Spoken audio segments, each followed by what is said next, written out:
साकोली विधानसभा से भाजपा के संभावित उम्मीदवार डॉक्टर सोमदत्त करंजेकर ने खबर 24 एक्सप्रेस से कई मुद्दों पर अहम बातचीत की। इस दौरान उन्होंने वर्तमान विधायक और कांग्रेस के प्रदेश अध्यक्ष नाना पटोले के ऊपर भी निशाना साधा। हमारे एसोसिएट एडिटर मनीष कुमार अंकुर ने सोमदत्त करंजेकर से बातचीत करते हुए साकोली विधानसभा के कई मुद्दों पर बातचीत की। बता दें कि साकोली विधानसभा भंडारा जिले में है और नागपुर से महज 100 किलोमीटर की दूरी पर है। इसके बावजूद साकोली में खास विकास कार्य नहीं हुए हैं, साथ ही यहाँ किसान भी बेहाल हैं। इन्हीं सब मुद्दों पर हमने उनसे बातचीत की। आप भी देखें सोमदत्त करंजेकर ने इस खास बातचीत के दौरान क्या क्या कहा।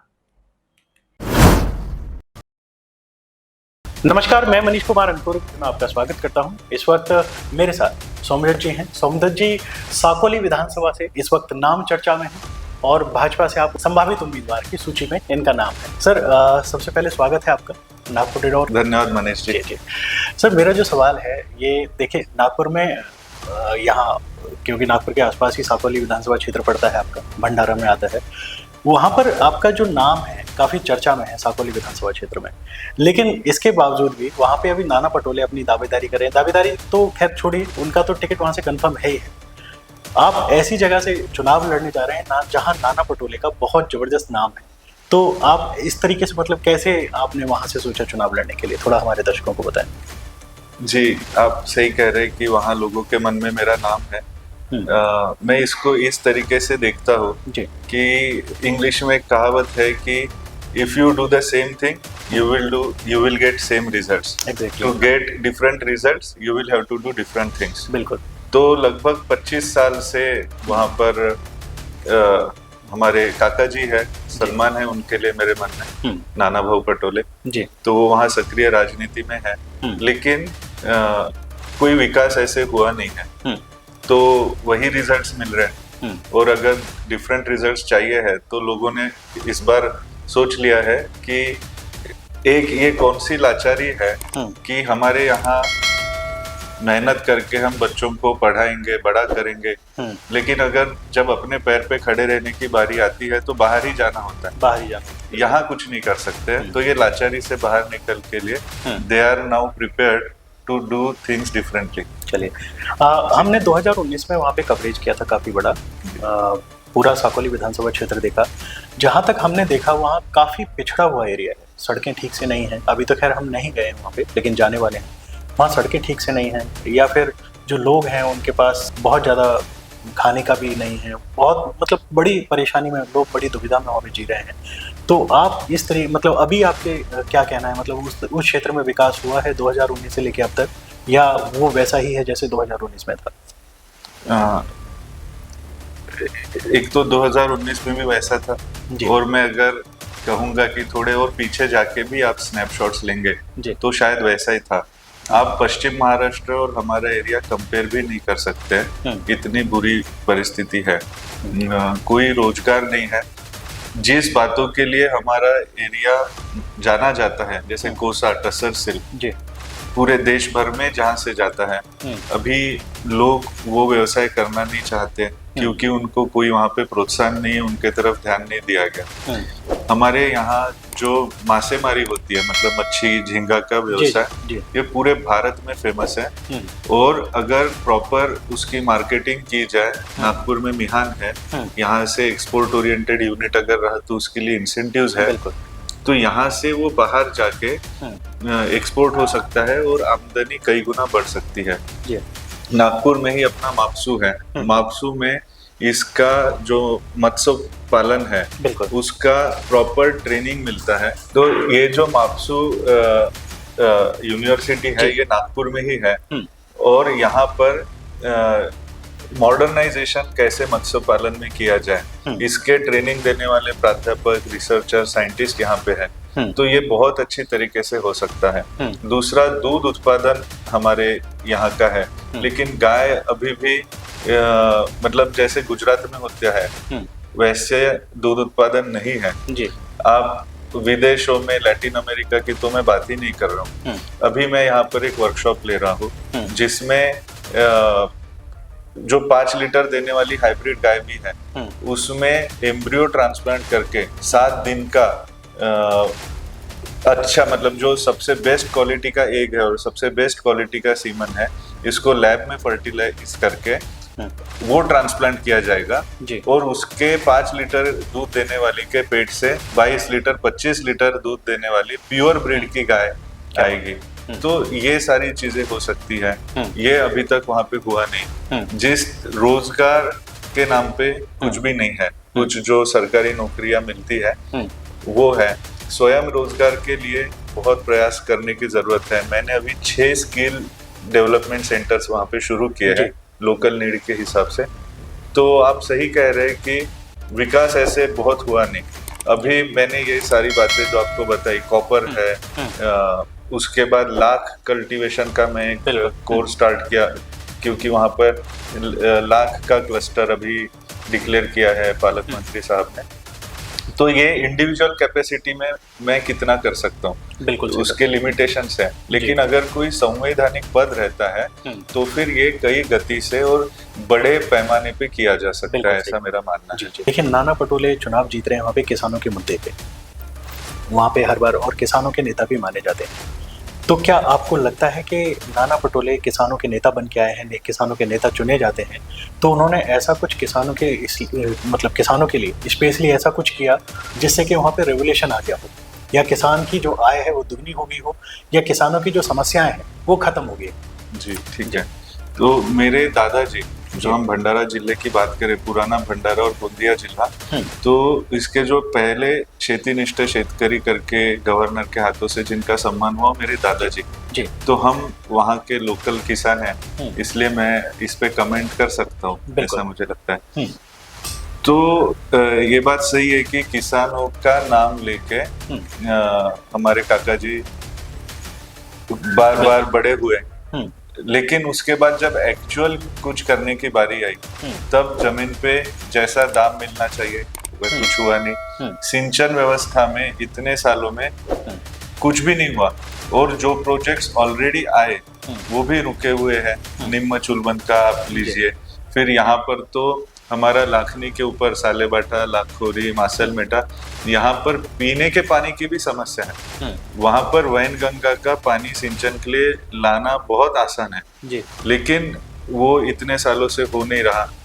फिर गांव-गांव में जो धान के स्टोरेज के जैसी फैसिलिटीज होना चाहिए, वो इतने सालों में हो नहीं रही है। लेकिन एक सिर्फ भावनिक बात करके, किसानों का सिर्फ बात करके चुनाव जीतना ऐसे हो रहा है, लेकिन ग्राउंड लेवल पे आप अगर किसानों से पूछेंगे वो काम नहीं हो रहा है जी। साकोली विधानसभा क्षेत्र नागपुर के बिल्कुल पास पड़ता है, यानी भंडारा जिला नागपुर के पास ही, बहुत ज्यादा दूर नहीं है, अगर कहें तो नागपुर का पड़ोसी जिला है। नागपुर का क्या कुछ फायदा साकोली को मिलता है या भंडारा जिला को मिलता है, ऐसा कुछ है या नहीं? जी, फायदा एक प्रकार से मिलता है कि यहाँ जो अभी नितिन जी, देवेंद्र जी ने जिस प्रकार से मिहान का डेवलपमेंट किया, कुछ आईटी कंपनीज यहाँ पे आई है, और कई सारे प्रीमियर इंस्टीट्यूट्स यहाँ पर शुरू हुए, government engineering college, triple IT, national law university, IIM, AIIMS, इसलिए यहाँ का फायदा मिलता है। लेकिन मुझे दुख इस बात का भी है कि अगर वेबसाइट बनाना है तो आपको टोक्यो में ही रहना चाहिए, जरूरी नहीं है आपको पूना में ही रहना चाहिए, जरूरी है आपको कहीं से भी बनता है। अभी कोविड के बाद वर्क फ्रॉम होम का कल्चर इतना बढ़ गया है, ई-कॉमर्स है, उसके बाद आपका KPO, BPO, कॉल सेंटर है, इसके लिए ज्यादा स्किल्स भी नहीं लगती है। तो इन चीजों के तरफ अब तक ध्यान नहीं दिया गया। एक साधा कोवर्किंग स्पेस नहीं है वहां पर, तो फिर नागपुर ही आना पड़ता है। लेकिन दूसरे तरीके से नागपुर का जैसे यूज कर लेना चाहिए। हमारे यहाँ VMA है, विदर्भ मैनेजमेंट एसोसिएशन, फिर Vidarbha economic development council, VIA industries association, या फिर नागपुर यूनिवर्सिटी के अंदर जैसे स्टार्टअप इंक्यूबेशन सेंटर है। तो इन सबका जुरिस्डिक्शन विदर्भ है, लेकिन इनकी आप सारी एनुअल एक्टिविटीज देखेंगे नागपुर शहर तक ही सीमित है, नागपुर ग्रामीण भी नहीं, बिल्कुल, या काटोल नहीं, कर्मेश्वर नहीं, आपका उमरेड नहीं। तो ये नागपुर शहर तक की एक्टिविटीज सीमित रही है, और जिनका जुरिस्डिक्शन पूरा विदर्भ है। तो ऐसे विद्यार्थियों के डेवलपमेंट के लिए, युवाओं के लिए पूरा विदर्भ में ये एक्टिविटीज जिस प्रकार से होना चाहिए थी वैसे नहीं हुई है। वैसे नहीं। देखिए, आप एजुकेशनल इंस्टीट्यूशन से जुड़े हैं, आप काफ़ी वेल एजुकेटेड पर्सन हैं आप। साकोली अभी भी एजुकेशन के मामले में पिछड़ा है, कई चीज़ों में पिछड़ा हुआ है। आप एजुकेशन के क्षेत्र से आते हैं, तो साकोली के लिए आपका क्या ऐसा प्लान होगा अगर आप जीतते हैं तो साकोली को आप मतलब बिल्कुल चेंज कर दें? वो थोड़ा सा आप बताएं हमारे दर्शकों को। जी, हमारा लाखनी साकोली ये जो बेल्ट है ये पहले से ही महाराष्ट्र में एजुकेशन के लिए जाना जाता है। बिल्कुल, बहुत अच्छे होशियार वहाँ से स्टूडेंट्स हैं। मैंने अभी इसी महीने में एक मेगा जॉब फेयर लिया साकोली में, जिसमें 59 कंपनीज आई, जिसमें से 29 कंपनीज ये मल्टीनेशनल थी और 151 बच्चों को वहाँ पे जॉब लगा। इसके अलावा 200 स्टूडेंट शॉर्टलिस्ट हुए, फिर कंपनीज उनसे सीधा संपर्क करने वाली है। मैंने फरवरी में इसी साल भी एक लिया था जिसमें 134 लोगों को जॉब लेटर दिया गया और ये सारे मतलब कम से कम 20,000, 24,000 और 45,000 तक की भी नौकरियां यहाँ पे लगी। हमारी शिक्षण संस्था है, हमारे स्टूडेंट्स लगभग दुनिया के सभी देशों में है। ये साकोली भंडारा से आपके गल्फ में है, अमेरिका में है, कनाडा में, यूरोप में, ऑस्ट्रेलिया भी। उसी दिन मैं बैठा था तो एक हमारे साकोली के मित्र मिलने आए, उनकी बेटी का फार्मेसी हमारे यहाँ से हुआ। मैंने पूछा अभी क्या कर रही है, तो कहा ऑस्ट्रेलिया में। ऑस्ट्रेलिया जी, तो ये सब हो रहा है, लेकिन जो माँ बाप मेहनत करके बच्चों को पढ़ाते हैं और अभी वो बूढ़े होते जा रहे हैं, लेकिन अनफॉर्चुनेटली यहाँ अपॉर्चुनिटीज नहीं है, तो बच्चे चाह कर भी उनके साथ रहने के लिए यहाँ पे आने पाते। तो ये सिनेरियो ठीक नहीं है। मैं मानता हूँ कि एक तरफ नागपुर में अच्छा इंडस्ट्रियलाइजेशन है, बूटी बोरी हिंगना में, उमरेड MIDC में भी है। इधर आप देखेंगे तो छत्तीसगढ़ में भी आप रोलिंग मिल्स है, सीमेंट फैक्ट्रीज है, अच्छा इंडस्ट्रियलाइजेशन है। और ये दोनों के एग्जैक्टली बीच में हमारा साकोली।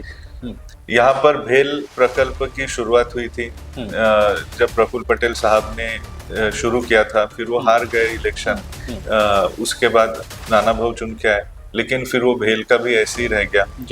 तो एक इंडस्ट्रियलाइजेशन यहाँ पे हो सकता है। और जैसे मैंने शुरुआत में कहा कि IT क्षेत्र में हो सकता है, ई-कॉमर्स में वहाँ बैठकर भी लोग अच्छा कमा सकते हैं। तो ऐसी बहुत सारी अपॉर्चुनिटीज है और ये अपॉर्चुनिटीज को अगर स्पीड अप करना है तो उसके लिए आपके पास कोई पद होना जरूरी है, नहीं तो आपके लिमिटेड कैपेसिटी में आप थोड़ा बहुत ही कर सकते हैं। तो आखिरी में युवाओं से मेरा यही एक निवेदन है कि आप सेल्फ डाउट मत कीजिए, आप में बहुत सारी क्षमता है, आप बहुत अच्छा कर सकते हैं और हम मिल के यहाँ पे एक अच्छा इकोसिस्टम अभी बिल्डअप करेंगे और अभी साकोली का विकास और पूरे लाखांदूर लखनी क्षेत्र का विकास होगा, ऐसा मेरा निर्धार है।